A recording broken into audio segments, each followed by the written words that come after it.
News super one, सत्याचा बुलंद आवाज। अशाच ताज्या महत्त्वपूर्ण घडामोडी बघण्यासाठी सबस्क्राइब करा।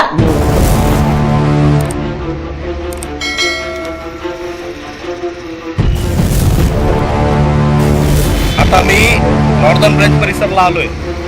हा जो कॅनोल आहे याचा दाखवतो तुम्ही। याच्यात बघा घाण पूर्ण आळ्या पडलेल्या आहे पूर्ण कॅनोलमध्ये। श्रीरामपूर शहराला पाणी पुरवठा करणाऱ्या कॅनॉलमध्ये मोठ्या प्रमाणात घाणीचे साम्राज्य पसरले असून नगरपालिकेचे याकडे दुर्लक्ष झालेलं पाहावयास मिळत आहे। शहरातील कॅनॉलचे पाणी पालिकेच्या साठवण तलावात सोडले जाते आणि तेच पाणी शहराला पिण्यासाठी पुरवले जाते। नगरसेवक आकाश बेग यांनी कॅनॉलची ठिकठिकाणी जाऊन पाहणी केली असता कॅनॉलमध्ये कचरा, मेलेली जनावरे, त्या जनावरांवर झालेल्या आळ्या यामुळे मोठ्या प्रमाणात परिसरात सुटलेली दुर्गंधी झाल्याचे पाहावयास मिळाले।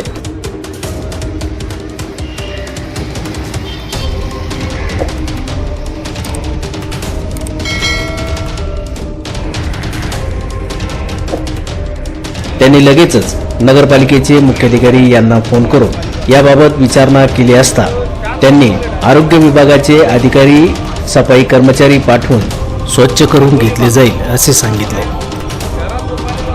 नगरसेवक आकाश बेग म्हणाले की ही सर्व जबाबदारी या भागातील नगरसेवकाची असून त्याने ही साफसफाई करून घेतली पाहिजे।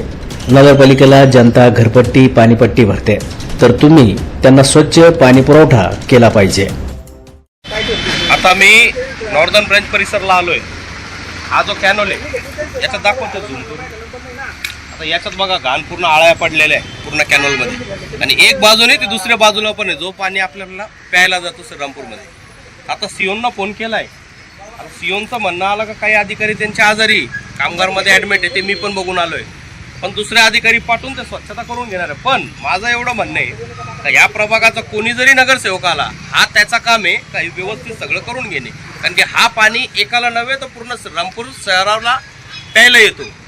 तर माझी नगरपालिकेच्या प्रत्येक अधिकाऱ्याला एवढंच म्हणणं आहे का जनता तुम्हाला घरपट्टी भरती, नळपट्टी भरती, पैसे देते तिथं, त्या पैशावर पूर्ण पालिका आपली चालती, तर ही स्वच्छताच्या बाबतीत ही फालतूपणा व्हायला नाही पाहिजे। सीओना आता फोन लावून त्यांना सांगितलंय आणि ते आळ्या दाखवा त्यांना, पहिले करून दाखवा ते सडलेले ते बघा। ते एक नाही आणि पलीकडे तर 2 डुकर आता आमच्या समोर वाहून गेले, तिथं 2 का 3 डुकर होते सडलेले, पूर्ण वाहून गेले त्या तळ्यापाशी।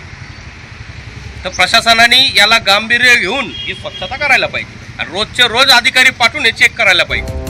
नगरपालिकेने ही घाण लवकरात लवकर स्वच्छ करून घ्यावी, कॅनलच्या पाण्यात होणाऱ्या घाणीकडे लक्ष द्यावे आणि नागरिकांना पुन्हा अशा घाण पाण्याचा पाणी पुरवठा करू नये अशी विनंती नागरिकांच्या वतीने करण्यात आली आहे। न्यूज सुपर वनसाठी अभिषेक सोनोनेसह अजिंक्य पटेकर, श्रीरामपूर।